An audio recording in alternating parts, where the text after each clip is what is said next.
What's up la gang, Gab Fintech pour vous servir. Ouais mais c'est quoi tu nous sers?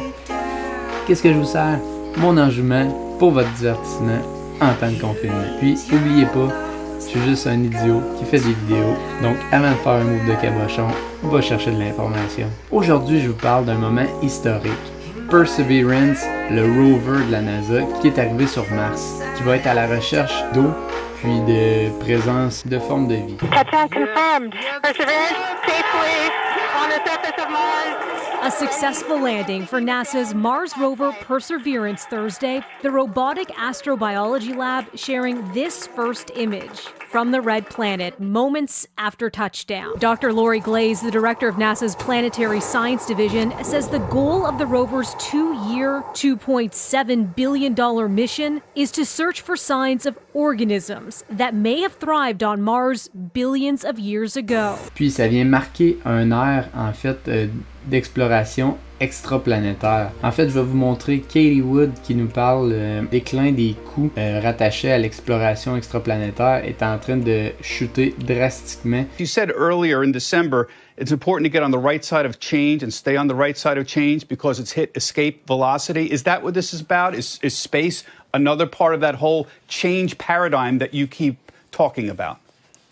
Yeah, we do put space into that category. We will not, I can't say anything. We're in the quiet period when it comes to the fund itself.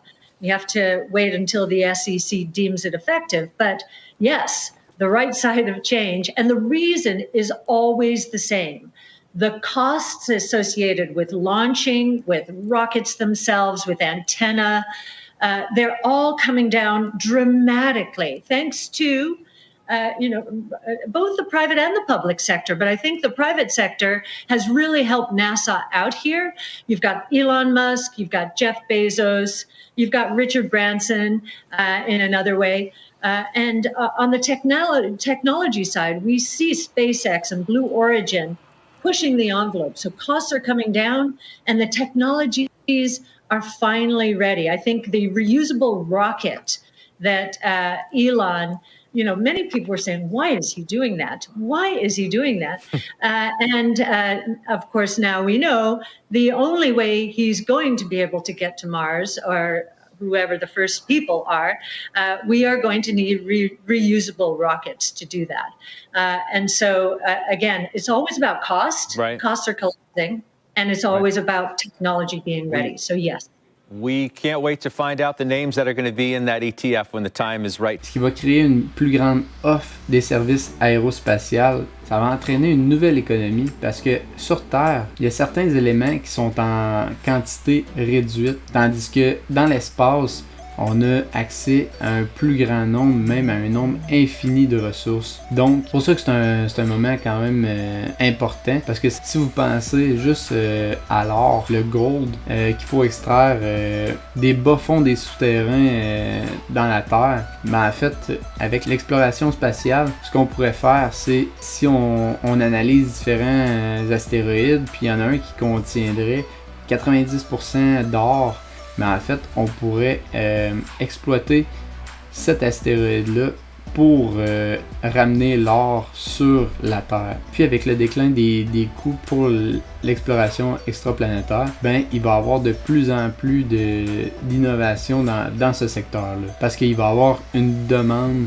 pour différentes choses, que ce soit le tourisme, aller chercher des ressources comme je vous parle. Puis vous avez aussi l'Internet par satellite, comme avec Starlink. Puis vous avez Elon Musk qui promet des voyages pour une modique somme de 250 000 $ vers Mars. How long do you think it's going to be before you have like regular flights with that, where you can take off and land and like an airplane, where it'll be very consistent? With our extra pointy rocket? Yeah, with your extra pointy rocket. I think we're probably 2 years away. 2 years away. Yeah. That's really nice. 2 years is pretty cool. 2 years for people. We'll have a lot of flights between now and then. That's crazy. That's 2023 is not that far away. That'll be there before you know it. Yeah. Wow. 2023. Time flies. How many times have you had explosions with those when things? You're on a rocket. If current trends continue, if we if you plot the points on the curve of progress, then we should be doing regular orbital flights with a high probability of safe landing in 2 years. So we're getting to orbit this year. Our goal is to get to orbit this year. Is we need to have a fully and rapidly reusable rocket where all elements of the rocket are reused and they're reused quickly, like an aircraft. And this has never been done. This is the holy grail of rocketry, is to have a fully reusable rocket. Then you need to go one step further. It needs to be fully and rapidly reusable. It's like a plane. Yeah. Like a plane lands, you refuel it and take off again. Ce qui est quand même très surprenant parce que si on repense à combien ont coûté les missions vers la Lune des années 60, durant la guerre froide, on peut penser à des millions et même des milliards. Donc, avec Elon Musk qui nous promet des voyages de 250 000 $ vers Mars, qui est encore plus loin que la Lune, puis de pouvoir revenir en plus, mais c'est assez exceptionnel. Comment il va y arriver?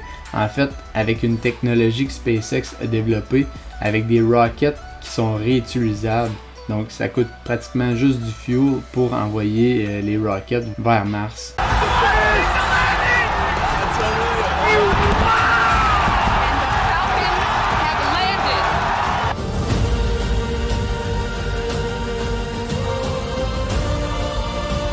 Donc, SpaceX est vraiment une compagnie qui est en avance sur tout ce qu'il pourrait avoir comme compétition. Peut-être qu'il y a des compagnies chinoises qu'on connaît pas, mais à part ça, SpaceX est tellement en avance sur tout le monde. Puis, ils ont un marché pratiquement infini pour aller chercher des ressources infinies. Puis, ils ont eu accès à de la technologie, aux secrets de la NASA. Donc, ils ont vraiment un coup d'avance sur tout le monde en ayant fait un partnership avec la NASA. Parce que la NASA avait besoin de financement également.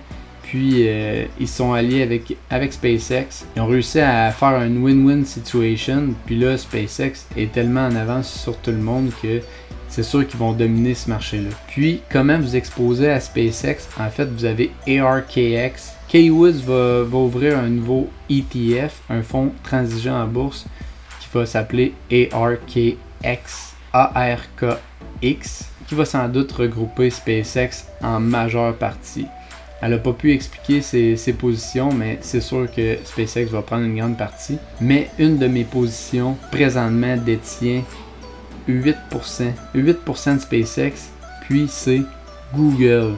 Google a 8% de SpaceX. Puis pourquoi c'est bon? En fait, SpaceX est déjà à une évaluation de 74 milliards. Puis comme on a pu voir avec le IPO de Airbnb, il donnait une évaluation de 30 à 40 milliards. Bien, c'est ce qu'on pourrait assister avec SpaceX, que directement à l'ouverture du IPO, on aurait un x2, x3, x4. On pourrait aller chercher un 150 jusqu'à 300 milliards directement en partant. Donc ça vient booster la valeur également de Google parce qu'ils ont des parts dans SpaceX. Donc c'est excellent pour Google, puis pour l'exploration extraplanétaire. Donc la compagnie Google, je crois qu'elle est très bien positionnée, que ce soit avec l'exploration extraplanétaire avec SpaceX, que ce soit le social commerce avec YouTube qui est très fort, que ce soit le deep learning avec leurs différentes intelligences artificielles dont AlphaGo qui est très performant. Donc ils sont très bien positionnés pour le futur. Donc c'est pourquoi c'est ma deuxième plus grosse position. Puis je reviendrai dans d'autres vidéos pour vous expliquer pourquoi le social commerce va être aussi fort, puis pourquoi le deep learning va être extrêmement payant pour les compagnies qui embarquent dans le deep learning, qui est l'intelligence artificielle pratiquement 2.0, que les machines s'apprennent par eux-mêmes. Puis là-dessus, dites-moi en commentaire si vous seriez prêt à vous rendre sur Mars pour une modique somme de 100 à 500 000 $, si ça serait un de vos buts dans la vie. Puis je tenais à remercier tout le monde qui s'est abonné à mon channel. On est présentement rendu 48 abonnés. Je remercie tout le monde qui prend le temps de regarder mes vidéos. Mon but de 50 abonnés pour lancer la merch Gab Fintech, comme vous voyez, est pratiquement atteint. Donc on devrait le voir dans les prochains jours.